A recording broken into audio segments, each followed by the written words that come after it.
Попал я в организацию очень странно. У нас, значит, была первая команда, называлась она NX. Мы туда попали со Штаном, попали с Чипером, попали с Иннером. Бывший руководитель этой организации был какой-то топ-менеджер из, по-моему, Virtus.pro. Вот, он нам предложил играть, потому что мы там в ладере играли в топ-местах. Мы плюс-минус все вот скомканно собирались, тренировались. И, значит, нас подписали в эту организацию, и буквально через месяц-полтора я получаю ВК-сообщение от Никиты Шира. Мы тогда еще с ним не знакомы были. И, мы уже подписали все бумаги, нам нельзя было, рассказывать там вообще про переход, говорить с какими-то другими менеджерами и прочим. И он мне пишет, так-то, так-то, не хочешь ли к нам в команду? И я ему, сказал еще, я сейчас не могу это обговаривать, по-моему, это даже цитата, давайте спишемся позже. А у нас на тот момент были уже проблемы, потому что команда очень мало просуществовала, я буквально один турнир съездил, ребята, по-моему, тоже один турнир, и у нас проблемы начались с ЗП. То есть у нас подписали на определенную ЗП, и нам просто не выплачивали под разными предлогами. То есть в этот месяц это была такая-то проблема, в тот-то другая. Мне, причем, скорее всего, по-моему, первое время еще компенсировали, то есть мне платили, а ребятам вообще не платили. По итогу у всех долги были, нас кормили завтраками, и я потом вспомнил про это предложение, и вот мы переговорили, и там, наверное, 2-3 месяца прошло, мы, грубо говоря, ливнули, разорвали контракт, и вот я попал в Team Spirit. Первая встреча была в Сити, в офисе, 116 год. По-моему, это была зима, у меня даже фотографии есть, я там фотографировался на столах за, там прогеры были, дизайнеры. Вот, там встретились. По-моему, там даже директор был. Он приезжал, мимолетно. Вот, мы туда с мамой приехали еще, поговорили, пообщались. Я оттуда точно с первого раза стырил 30 сникерсов, там пачки такие большие были. Тоже, кстати, фотографии есть. При первой встрече Никита показался мне настоящего бизнесмена. То есть я просто очень мало с людьми, в принципе, контактирую в жизни. И особенно на то время, потому что это был тот период, когда я только начинал стримить. Из дома я не уходил, а я с музыкальной сферы. И музыкальная сфера и любой бизнес, он очень отличается в плане контингента. Образованным, взрослым, порядочным. Взрослые качества. На 2016 момент это уже был профессиональный киберклуб, которых, скорее всего, не было, как это сказать даже правильно. Я такого не видел, я о таком не знал. То есть я приехал в офис, у них был огромный офис, выглядел очень солидно. У них было все, игроки, менеджмент, поддержка, саппорт. Я такого уровня не ожидал даже изначально, если честно, когда приходил. Самые главные разговоры были, это то, что меня подписывают на каторгу. Потому что родители абсолютно далеки, я думаю, что большинство поймет. Родители абсолютно далеки от киберспорта и вообще в целом игр. Это сейчас уже там развилось, там дота и так далее. На тот момент, это просто еще касается первого турнира. У меня как вообще вся эта история началась? Я буквально с онлайн-отборов отобрался на первый турнир, это была Катовица. Как раз вот в первой команде мы ездили, и тогда было очень проблемно вообще поехать на турнир, потому что я вышел с комнаты, я 2 дня играл по 8 часов, я такой выхожу, мама, папа, я прошел. Они сначала вообще не поняли, потому что думали, шучу или что-то такое. Вот, это был там, наверное, первый год как раз ХСа, не особо еще вообще понимали, чем я занимаюсь, стримы, вот этот киберспорт. Я говорю, я поеду. Мы 2 дня, наверное, спорили, меня не хотели пускать, я сказал, если вы меня не пустите, я поеду один. И с командой то же самое. То есть даже с первой командой, с Team Spirit всегда вот эти были подозрения, то, что тебя подписывают. Потому что там в контрактах есть такая история, обычная история, то есть тебя подписывают как игрока, но у тебя есть ограничения в виде, ты не можешь общаться с менеджерами, ты не можешь говорить про переход в другие команды, и вот такие вот вещи, которые очевидны.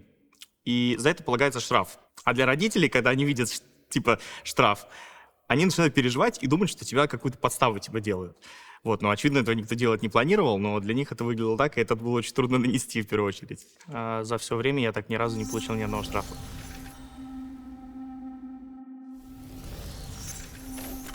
Я думаю, что Spirit повлияли на это, но изначально это я пытался все донести, и в том числе благодаря моему брату, потому что брат у меня тоже занимался играми, как занимался, он просто очень много играл, WoW играл, Warcraft играл, и от него у меня появился компьютер, вместе мы с ним играли, батя тоже играл, все это все воспринимали как большое увлечение, но я пытался первое это все доносить, и, очевидно, в интернете появились картинки с турниров на тот момент, это уже, говорю, на первый турнир, который я ездил, там была Катовица по Харстоуну и по Counter-Strike. И когда ты маму выводишь на зал, где 10 тысяч человек, вот эти вот трибуны, ну, как сейчас турниры, короче, проводят. Когда они видят все это своими глазами, у них как бы меняется мнение. Никита донес маме, насколько это серьезно и потенциально. Потому что меня она не слушала. Потому что она думала, что как бы это мой какой-то энтузиазм и ну, просто как бы увлечение детское. Потому что я говорю, она очень зациклена была на том, чтобы я занимался музыкой. И мне тоже это нравилось. Но когда я попал в эту сферу, понял, что в этой сфере, если ты прыгаешь выше других, то у тебя там ничего не будет. Ну и как бы потенциала там мало. И мне всю жизнь просто больше нравились игры. Ну вот я и пошел сюда.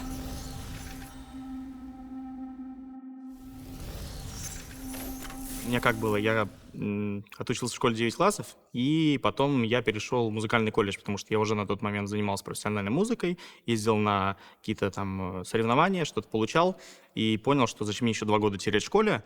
Я пошел в колледж, чтобы уже профильно заниматься, потом хотел пойти выше музыкальное и как бы вот построить такую карьеру. Но когда началась вот эта вся история с играми, особенно когда появился ХС, потому что я изначально всю жизнь играл в WoW, и в 2013-м появилась ОБТ Харстоуна. У меня был у брата аккаунт, на который пришла бета. Я ему там проиграл все арены бесплатные, то, что было. Дальше я купил, благодаря РМТ, который осуждаю, купил ключ ХСа у друга по скидке и пошел играть в ХС. Когда вот эта вся история началась, я начал какие-то ранги забирать, играть в турниры.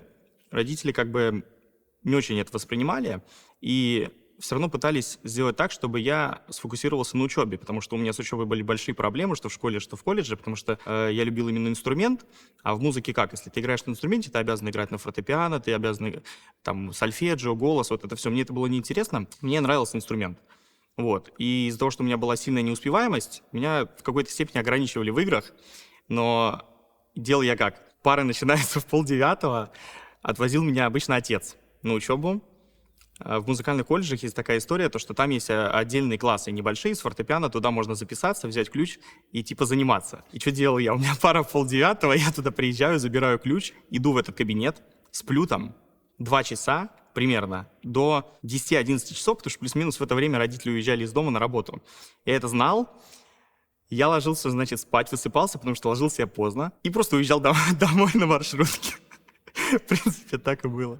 Один раз была история, когда я приехал домой, это было, по-моему, в то время, когда их не должно быть дома, а батя был дома. Я что делал? Я для того, чтобы в такую историю не встрять, я звонил в домофон, проверить, есть ли кто-то дома. И я звоню в домофон, и мне отвечает отец на тот момент, а я молчу, у меня просто чуть сердце не встало на тот момент, потому что они же не знали, что я делаю, как, к сожалению, обманываю. Вот, и я, значит, спрятался, там арка есть около дома, я спрятался и выглядывал, пока отец выйдет и сядет в машину, уедет, и потом пошел домой. Музыкальный путь начался с того момента, когда мне было, я не помню сколько лет точно, маленький был. Я гулял с мамой, и мы увидели, что-то типа вывески набора в группу. Этот учитель у нас в области, это был как бы самый высококвалифицированный учитель, он там писал музыку и так далее. Я не буду на всякий случай фамилию называть, потому что у меня с ним отношения не очень, это можно тоже потом раскрыть. И меня просто отдали, чтобы я чем-то занимался, кроме компьютера, и в том числе у меня были тики. Сейчас вот их нету, и мне ничего не помогало, то есть ни лечение, ни таблетки, ни какие-то занятия. И мне когда отдали на инструмент, мне это в какой-то степени помогало, потому что, как бы голова, наверное, отвлекается, играешь, фокусируешься. И вот я начал заниматься. Занимался месяц, 2, 3. Потом это все переросло с бесплатной какой-то общей группы в индивидуальные занятия платные, и с платных занятий это все переросло, то, что мы начали готовиться именно к конкурсам, потому что был потенциал и желание. Вот, и как-то это так все развилось, и потом так же резко закончилось. В плане музыки, я говорю, с колледжем, и, наверное, люди, которые с музыкой будут связаны, смотреть это интервью, они поймут то, что в обучающих заведениях, особенно среднего образования, там невыгодно, чтобы люди, прыгали выше головы. То есть там главное, чтобы все именно у них была успеваемость. Там вообще абсолютно неважно, хорошо человек играет, плохо. Главное, если у тебя в зачетке стоит 4, 5, все хорошо. Если человек ездит на мероприятие, представляет свое музыкальное учреждение, что-то занимает, это невыгодно. То есть меня за это ругали, чтобы вы понимали. Мне выговоры давали, мне родители не в школу, в школу, кстати, тоже. В колледж вызывали родителей по поводу, что я езжу на конкурсы и представляю музыкальное учреждение в Москве. Первые конкурсы были «Музы мира». У меня даже еще блокнотик остался, там фотографии были, мне еще зрители даже узнавали оттуда. Вот там какие-то были серьезные дядьки за судьями и так далее. Вот там выступал.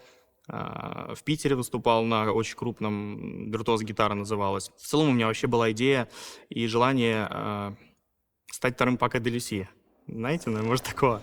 Причем это фламенкист, у него история такая интересная, то, что он абсолютно не знал нотной грамоты, абсолютно у него не было образования, но он имел идеальный слух и писал свою музыку. Ну и, соответственно, у него техника была виртуозная. Мне всегда нравилась фламенко, и я очень хотел играть фламенко. И тут тоже проблема, то, что и на конкурсах и в учреждениях тебя обязывают играть классику, которая просто, она просто невыносима, для меня. То есть она красивая, это все круто, но как бы характер плюс личность, она все равно как бы связана с музыкой. Кому-то нравится там депрессивная, кому-то нравится рок и так далее. Мне нравится вот именно заводная, эмоциональная, именно фламенко. Но мне ее не разрешали играть. Я с детства всегда любил конкурировать. Абсолютно во всем, это даже до абсурда доходит. Когда с девушкой выходишь из дома, ты хочешь быстрее спуститься по лестнице. Как бы это абсурд. С братом всегда конкурировал, в интернете конкурировал. У меня был единственный друг в школе, с которым мы играли постоянно кастомки Warcraft 3. И я постоянно старался его выиграть. И мы играли несколько лет, и потом, когда я его постоянно выигрывал, ему надоело со мной играть, он просто со мной не играл. Как бы вот до такого доходило.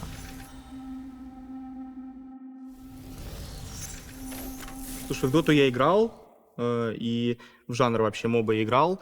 Играл очень много в Хон, это аналог в 2011 году доты, и у меня там в Гарене был практически топ-1 ранг, и после этого я перешел в доту. Я часто рассказывал эту историю, мне не верят, просто там 2013-2014 года, это когда появился только ладер, там условно топ ладера был 7000 ММР, у меня на тот момент было 5400 либо 5600. То есть я где-то там 500-1000 часов плотно наиграл, но мне дота не понравилась тем, что она сама по себе по движку медленная, и то есть когда ты вот, например, кликаешь за того же лишрака, он пока развернется, пока скастует, мне это не нравилось, потому что в Хоне у тебя все максимально быстро, как в лоле.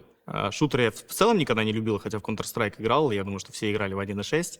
В клубах ХС привлек тем, что это соло-дисциплина в первую очередь, и такая дисциплина, где ты не обязан сидеть вот как робот на тренировке, то есть в тот же Counter-Strike, да, ты обязан, ты всегда должен быть выспавшийся, ты должен быть в форме, подготовлен, у тебя должна быть физнагрузка, чтобы ты вообще высиживал вот эти часы, у тебя должна быть идеальная форма. В Хейсе это как бы только ум, грубо говоря. Ты вот играешь как в шахматы, ты сделал ход, ты можешь пойти чаю попить, ты можешь там что сделать и так далее. Вот в других играх такого нет. В доту вот люди сейчас играют по часу. Дома, представим, человек приходит с работы, у него 2 часа игровых, он 2 катки играет. И то проигрывает, вот эти вот часовые, мне это вот просто не нравилось. Плюс это было вот командные игры, я командные игры не люблю. Вов — это исключение.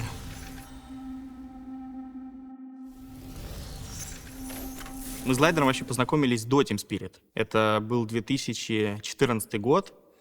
Я начинал стримить, и он был один из первых моих зрителей на Твиче. И у меня была проблема в конце 2014 либо в начале 2015 проблема с дудосом. И я об этом сказал тогда еще в группе ВК, и он отозвался первый мне помочь, мне все настроил, и вот с того момента мы познакомились. И потом получилось так, что вот мы общались, он был ярый сторонник киберспорта, всячески поддерживал, подсказывал абсолютно во всем. Это вот, наверное, если какой-то фильм снимать про человека, который помог вообще в становлении вот этой всей истории со стримом, это вот будет один из первых, если не первый, во всех планах помогал. Вот. И когда он присоединился к Team Spirit, это как бы все, что связано с документами, поездками, мы готовились к турнирам и продолжаем это делать, если они будут, конечно. Я думаю, что Глайдера можно охарактеризовать как очень умного человека. Это вот самая сильная сторона, которая помогает. И он умеет найти подход, в том числе для меня. Потому что я человек не красноречивый, иногда там могу что-то не так выразить, какую-то мысль вбросить, либо идею, но не могу ее вот додумать. И вот во всех этих аспектах, это как вот, я не знаю, как второй отец, грубо говоря, в прямом смысле этого слова, второй брат.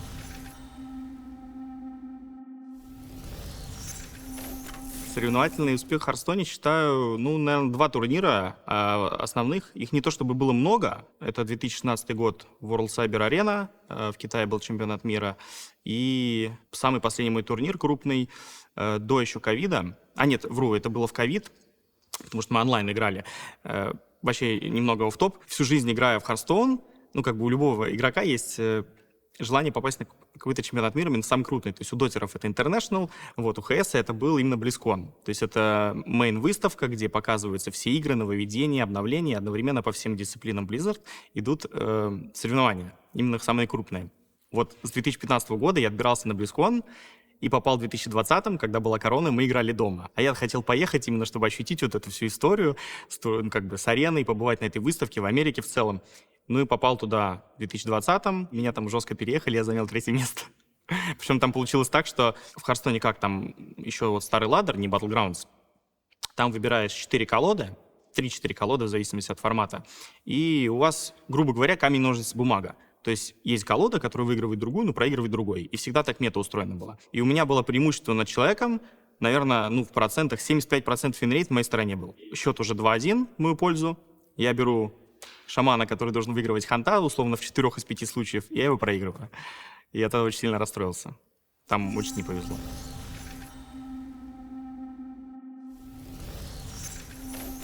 Я думаю, что главные стороны Чешира — это умение организовывать. То есть для любого бизнеса, для любого проекта, для любой абсолютной идеи нужна организация всегда в первую очередь, то есть как дисциплина. И в этом, я думаю, что он преуспел больше, чем остальные. Это вот самая главная сильная сторона любого руководителя. Я бы сказал, что Никита Чешир очень образованный, умный человек. Ну, тут как бы тут, понимаешь, можно много чего сказать, и во всем будет правда, в хорошем смысле. Как бы нельзя вот вырывать какие-то именно слова. Очень хороший человек. Я рад, что знаком с ним. У нас разговоров с Никитой было, наверное, посчитать по пальцам именно вживую. В интернете это больше, конечно. Первый это был, когда вот мы приехали в команду именно подписывать контракт. До этого общались онлайн. Второй раз это была какая-то встреча в офисе, по-моему, по поводу турнира или что-то такое. Ну вот какие-то вот такие вот были вот именно пересечения в реале, потому что я в целом всегда сижу дома, я не выхожу, не выезжаю никуда. Ну и какие-то ивенты. Ну и плюс онлайн.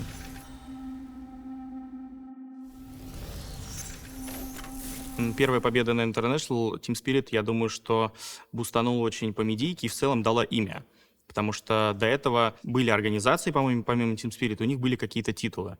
Именно вот в таких популярных дисциплинах. Потому что, например, в 2016 вот я выиграл, но Hearthstone сама по себе дисциплина — это не то чтобы какой-то вот бум, знаете. Потому что International, все знают, что такое International, а что такое Hearthstone, мало кто знает.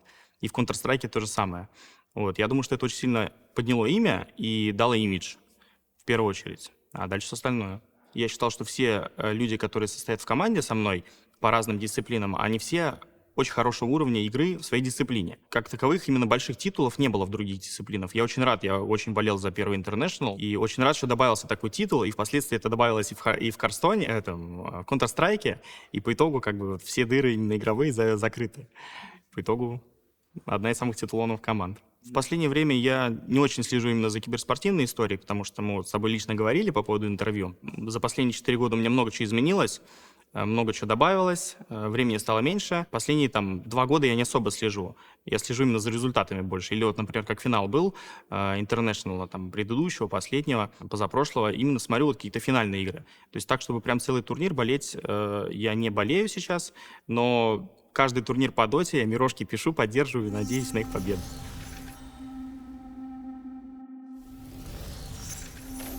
Это уже как семья. Оставаться частью Spirit — это семья. Это, знаете, вот если бы мне сейчас предложили условно в какую-то другую команду перейти, не знаю, за 5 раз больше зарплату, я бы не пошел. То есть это очень важно понимать. Это просто как бы история, семья, дружный коллектив и все в этом духе. Это проявляется в отношении людей, которые работают в Spirit. Потому что если, например, взять, сравнивать с офисной работой, не знаю, это правильно или нет, хотя, наверное, какая-то часть этого есть, потому что есть дизайнеры, программисты. И вот каждый раз, когда я коммуницировал с кем-то, кто связан с Spirit, это всегда был какой-то добрый человек, который понимающий, и вот я даже не знаю, как это описать, это чувствуется просто. Если ты приходишь в какой-то офис и контактируешь с человеком, который с нулевой, с негатива, это тоже ощущается. И вот именно в случае Spirit это всегда был позитив. Вот это отличительная черта. Это тоже важное качество организатора, именно найти таких сотрудников. Потому что можно взять их плохих, можно взять хороших. Я считаю, главной ценностью Spirit — это в первую очередь поддержка игроков. Потому что это киберспортивный клуб, в котором есть игроки, и как команда, она должна поддерживать игроков для того, чтобы они добивались каких-то успехов. И вот в моем случае, на моем опыте, могу сказать точно, что ты как игрок, находясь в этой команде, ты не думаешь ни о чем вообще, кроме игры. Это очень важно для игрока, потому что, например, если кто-то отбирается на турнир, там всегда есть волокита бумаг, поездки, перелет, жилье, вот это все. То есть за тебя делают все, грубо говоря, как ребенка. И ты просто приезжаешь, играешь. Это вот прям самое главное, что я приметил в первые года, когда существовал, когда еще турниры были. Дальше, наверное, могу отметить уже отношения сотрудников, как это сказать, дружный коллектив. Ну, к этому можно еще добавить честность. Честность, то есть мы когда с Чеширом обсуждали именно вступление в команду, у нас были какие-то моменты, и мы были как бы напрямую с друг другом, мы все понимали, взрослые люди, и об этом могли говорить, потому что некоторые люди там о этих вещах могли не говорить.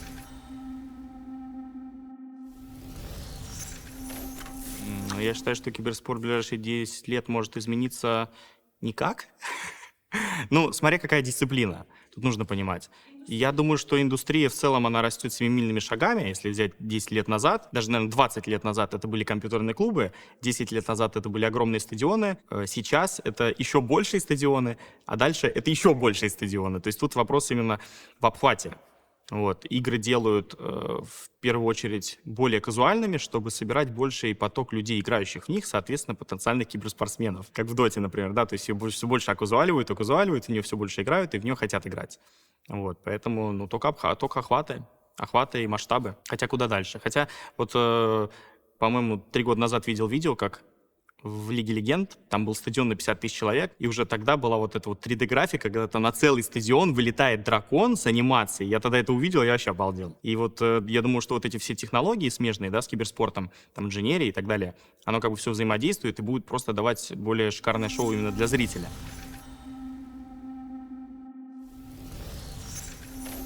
Я думаю, что через 10 лет просто добавится больше титулов. Возможно, добавятся какие-то новые дисциплины, если выйдут какие-то игры, в которых будет подобный киберспорт, в котором нужна будет вот команда, организация, ну и титулованность.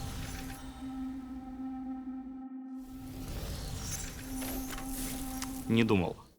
Свою жизнь, у меня нет такого планирования. Я не планирую, что у меня завтра будет, ну там условно на неделю, тут на 10 лет трудно писать. Исключал и рассматривал возможность того, что, возможно, я не буду так много стримить через 10 лет, потому что это все равно такая история, то, что ты сидишь дома, и ты просто сидишь, то есть ты не двигаешься, у тебя тело просто атрофируется. Вот я за предыдущий месяц, если не соврать, я вышел на улицу 2 раза. Я 1 раз вышел за доставкой, 2 раз там просто к родителям плюс прогуляться. Вариант рассматривать, покидать организацию я не планировал и не рассматривал ни в одном варианте.